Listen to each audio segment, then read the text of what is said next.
you've already received and all of the success that you've had. We're pleased to be joined by Steve's mother, Lois. Where's Lois? Lois? You look like a young woman. I can't believe it. His sons, Zach and Alex, my friends also, by the way. Zach, Alex, thank you, fellas. His girlfriend, Lauren, who's a great golfer, I have to tell you, top of the line. And her daughter. Hi, Finley, how are you? Finley, her daughter. And his brother, Robert. Robert, you're much better looking than Steve. And his sisters, Amy and Susie.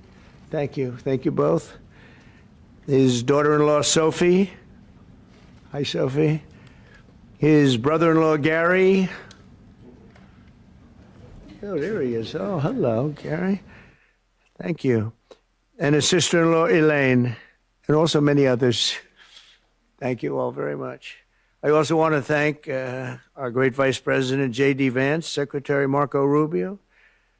And Marco, we're having a big day. I think, Marco, we'll find out. We're having a big period of time. I think that this is potentially a great time for our country in solving a lot of problems that we inherited that we should have never had, frankly.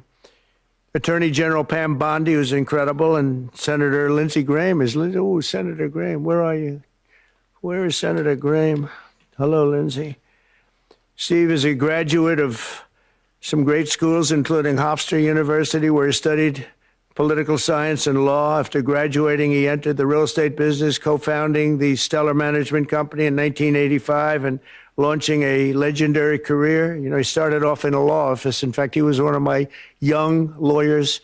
And I said, that guy's smart, but he just started. It was a very smart firm, Dreyer and Traub. Killers, they were total killers. I said, he's worse than all of them. But people don't know that. They think he's a nice guy, Pam. Not that nice, actually.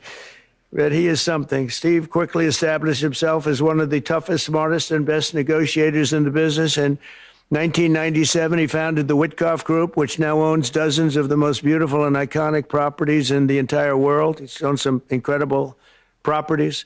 As a businessman, he's admired and respected by all. And now Steve is putting his talents to work for America as special envoy to the United States and making a lot of progress. Our country is blessed to have a negotiator of such skill and experience who really selflessly steps up to the plate, puts himself forward all the time. Over the past few months, Steve has already helped negotiate the return of dozens of hostages from Gaza, and they come in and see me, many of them, and they are so thankful to Steve. And also hostages from other parts of the globe. He's met with President Putin, Prime Minister Netanyahu, representatives of Iran, and many other places. He is meeting with people that he never really thought he'd ever meet just a few months ago. And he's figuring it out. It takes him about an hour to figure it out. After that, he's brutal. He does a great job. He's working tirelessly to end the bloody and destructive conflicts, and one in particular with Russia and Ukraine, and where you're losing 5,000 young people a week on average, Ukrainian soldiers, Russian soldiers, and people in towns and villages that are being killed. We want to bring it to an end, and we're working. Steve is in the Middle East, where I think we're having some very good success, and you'll be hearing about it as we go. We had tremendous success over the last month, and we're taking the word of the Houthis, but they didn't want any more, and I understand that. And they have decided that they don't want to do this anymore. So I'm proud to have him as a friend. Steve's a very fantastic guy. I picked him out of a lot of people. I had a lot of choices. But I said, we need somebody with two things, a great personality and somebody that could negotiate. And he's got both of them in spades. He's also really smart. So I want to thank everybody for being here. And I want to, very, very importantly, I want to say to Marco Rubio that you're swearing in a very important person. And Steve reports to Marco. I said, Steve, you better do a good job with Marco. He will fire you so violently, you have no idea. But Marco, if you could administer the oath. Thank you very much, Marco. Thank you, Steve. Thank you, Mr. President. Thank you. Let's stand in front of you. Raise your right hand. I state your name. I, Steve Witkoff, Do solemnly swear do solemnly swear that I will support and defend that I will support and defend the Constitution of the United States the Constitution of the United States against all enemies, against all enemies, foreign and domestic, foreign and domestic, that I will bear true faith and allegiance that I will bear true faith and allegiance to the same, to the same, that I take this obligation freely that I take this obligation freely without any mental reservation without any mental reservation or purpose of evasion, or purpose of evasion, and that I will well and that I will well and faithfully and faithfully discharge the duties of the office discharge the duties of the office on which I am about to enter. on which I am about to enter. So help me God. So help me God. Congratulations.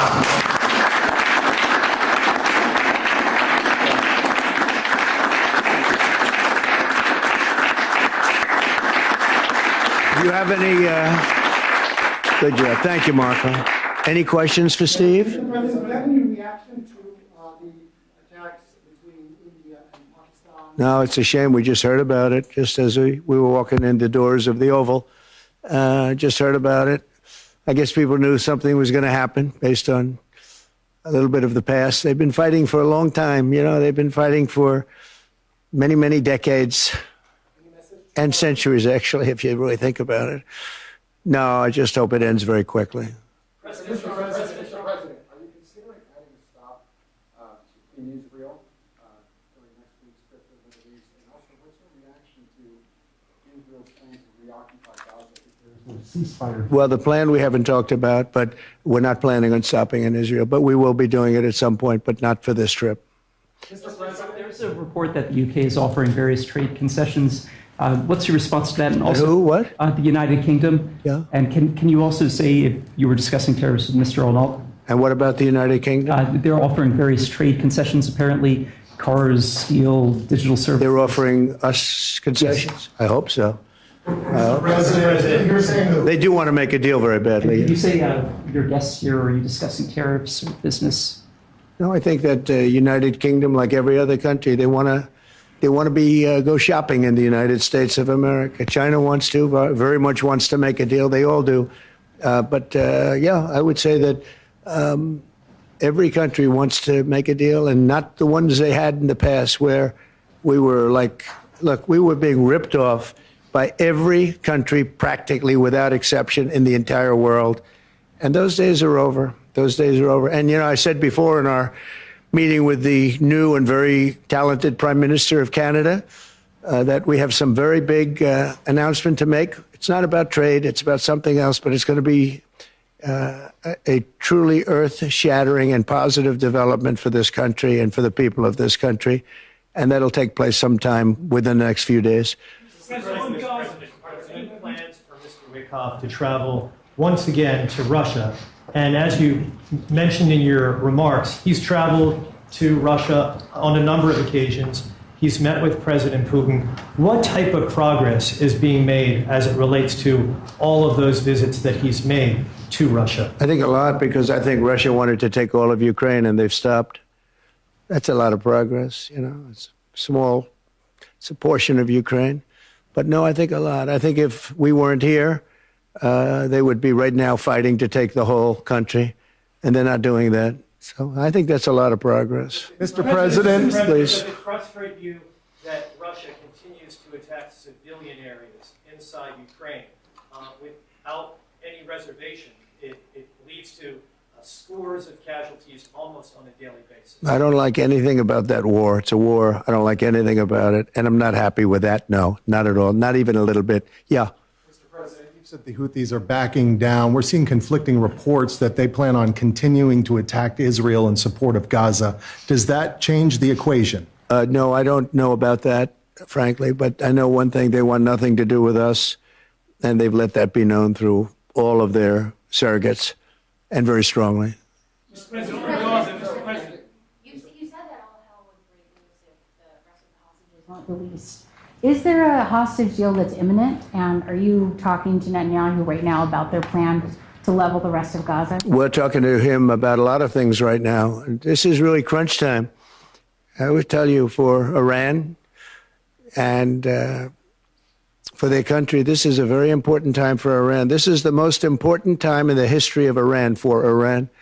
And I hope they do what's right. I'd love to see a peace deal, a strong, peace deal. They cannot have a nuclear weapon. But I would say that this is the single most important period in the history of Iran, which is a long history. And we want it to be a great country. Let it be a tremendously successful, rich country. They have everything you need. The people are incredible. They have vast amounts of oil and assets. We want it to be a successful country. We don't want to do anything that's going to get in the way of that, but they can't have a nuclear weapon. And if they choose to go a different route, it's going to be a very sad thing. And it's something we don't want to have to do, but we have no choice. They're not going to have a nuclear weapon. They're not going to have a nuclear weapon. Do you understand that? Okay. Regards to the Houthis, have you told the military to stop attacks against the We Houthis just, as of now, or? yeah, we just informed them a little while ago, Okay. and all action is stopping. Some people probably haven't heard yet. You know, there are various people in various rather strategic locations, but by this moment, they should just about all know, Marco, I think, the attacks are going to stop both ways. And that's pretty much it. But we've just informed everybody just a little while ago.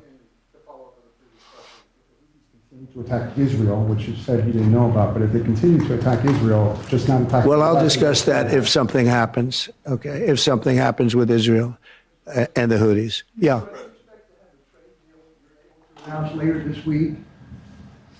Well, I can announce all of them now. I could announce 50 to 100 deals right now because, you know, I'm the shopkeeper and I keep the store. And, you know, I know what countries are looking for and I know what we're looking for. And I can just set those terms and they can go shopping or they don't have to go shopping because everybody wants to shop here.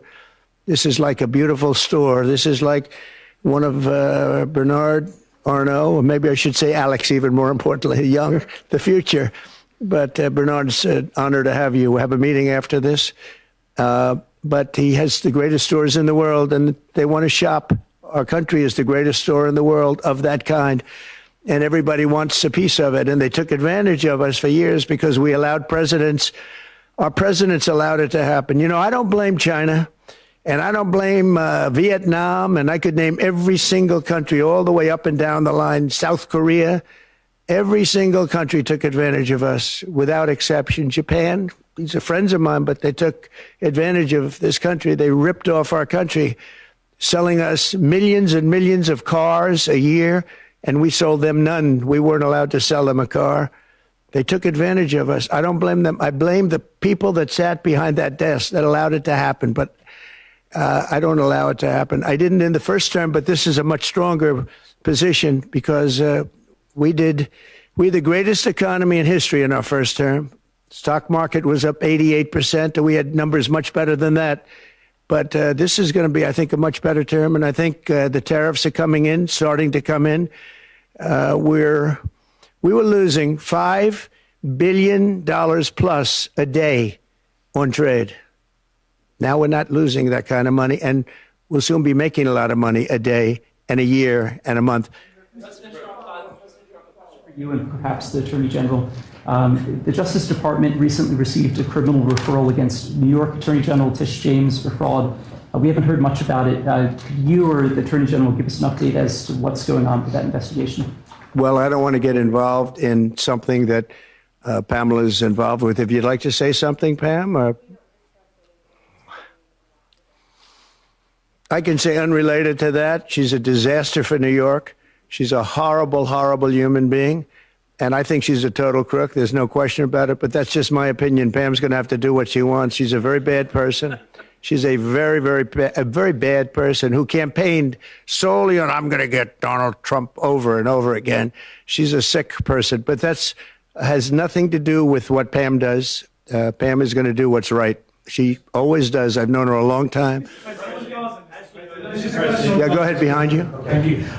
On Gaza, you said there's been progress in the Middle East. But at the moment, as a colleague said, Israel, Netanyahu is saying he now wants to conquer Gaza. Is there any prospect of any movement on that? Are you happy with what Netanyahu Well, we've is doing? gone very slowly because we want to try and get as many hostages saved as possible, and we've done a good job in that regard. 2 weeks ago, I had 10 hostages come in, and they thanked me profusely, and I said, you have nothing to thank me about. What they went through is incredible. They lived in a pipe. You know, they keep hearing about caves. It was a pipe, 3.5 feet high. And they didn't know if they were going to breathe. They didn't know if they were going to live to the next day. They lived like hell. I couldn't believe the stories I was hearing. And they weren't grandstanding. These were people that were seriously mistreated. One was in for 512 days. One was in for 361, I guess, days. And one was in for a shorter period of time. The stories were unbelievable. I said, how many people are left? How many are left? They said, 59. I said, oh, wow, that's more than I thought. They said, well, only 24 are living, but now it's 21. That was a week ago. Now it's 21 are living. And these are young people. These are young people don't die. Old people die. Young people don't die under these conditions. So of the 59 people, and they said 59, and I said, really? But they said only 24 are living. And I now correct, I say 21, because as of today, it's 21. 3 have died. So this is a terrible situation. We're trying to get the hostages out. We've gotten a lot of them out.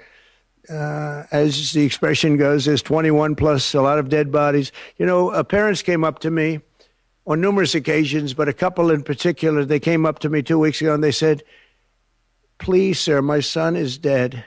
Please get us back his body. They wanted his body. He's dead. They know he's dead. They wanted his body as much as you would want the boy if he was alive. It's a very sad thing. Thank you very much, everybody. Thank you.